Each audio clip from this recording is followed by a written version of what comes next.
శుభోదయం. Global బెతేనియా Calvary ministry తరపున ఈ వారం యొక్క చివరి దినంలో మరొకసారి మీ అందరితో కూడా కలుసుకొని దేవుని యొక్క పరిశుద్ధమైన మాటలు ధ్యానించుటకును దేవుడు నాకు ఇచ్చిన మధురమైన అవకాశాన్ని బట్టి దేవునికి ప్రత్యేకమైన వందనాలు తెలియజేస్తున్నాను. ఈరోజు కూడా పరిశుద్ధమైనటువంటి వేద గ్రంథంలో నుండి మరొక మాటను చదువుకుందాం. ఆదికాండం 13వ అధ్యాయము 2వ వచనాన్ని నేను చదువుతున్నాను. దయచేసి గమనించండి. ఆదికాండము 13వ అధ్యాయము 2వ వచనము. అబ్రాహాము వెండి బంగారములు పశువులు కలిగి బహుధనవంతుడై ఉండెను. దేవునికి మహిమ కలుగునుగాక. అవును ప్రియులారా, ఒక ముఖ్యమైనటువంటి విషయాన్ని మీ మధ్యలో పంచుకోవడానికి ఇష్టపడుతుంటున్నాను. చాలామంది క్రైస్తవులకు సందేహం ఉంది. అదేంటంటే, దేవుని నమ్మి ఆయనను ఆరాధించేవారు, ఆయనను అనుసరించేవారు ధనం సంపాదించుకోకూడదా, దరిద్రాలుగానే ఉండిపోవాలనా అన్నటువంటిది. వినండి, అది ఎంత మాత్రము కరెక్ట్ కాదు. దేవుని యందు భయభక్తులు కలిగి ఆయన ఆజ్ఞానుసారంగా జీవించేవారికి, ఆయనపై ఆధారపడి జీవించేవారికి, ఆయన రాజ్యాన్ని నీతిని మొదటగా వెతికినటువంటి వారికి ఆయనకు కావలసినటువంటి సంపద సమృద్ధి అనుగ్రహిస్తాడు. అవును, అందులో ఎటువంటి సందేహం కూడా మీకు లేదు ప్రియులారా, పడకండి కూడా.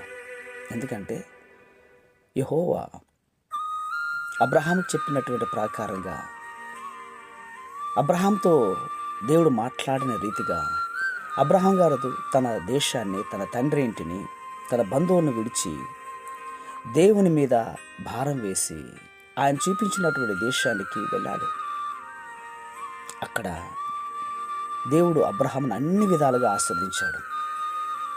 అతన్ని గొప్ప సంపద కలిగిన వ్యక్తిగా మార్చాడు. అవును, దేవుని యందు నమ్మకమించినటువంటి అబ్రహాము బహుగా దీవించబడ్డాడు.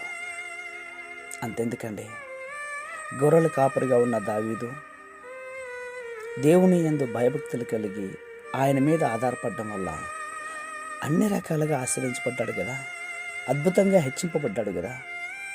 అవును, దేవునికి కృతజ్ఞతాస్తుతులు చెల్లిస్తూ ఐశ్వర్యమును, గొప్ప తనమును, గొప్ప ధనమును నీ వలన కలుగును అని అదే భక్తుడైనట్టు దావీదు గారు కూడా మాట్లాడుతున్నారు.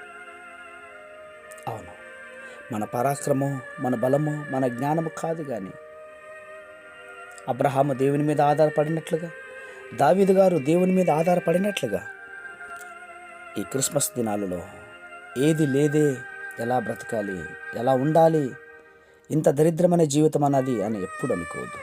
నువ్వు దేవుని మీద ఆనుకొని ఉన్నావు కాబట్టి అబ్రహామును, దావీదును ఆశ్రయించిన దేవుడు సదాకారం నీకును, నీ కుటుంబానికి తోడయ్యుండి నడిపించి ఆశ్రయించునుగాక.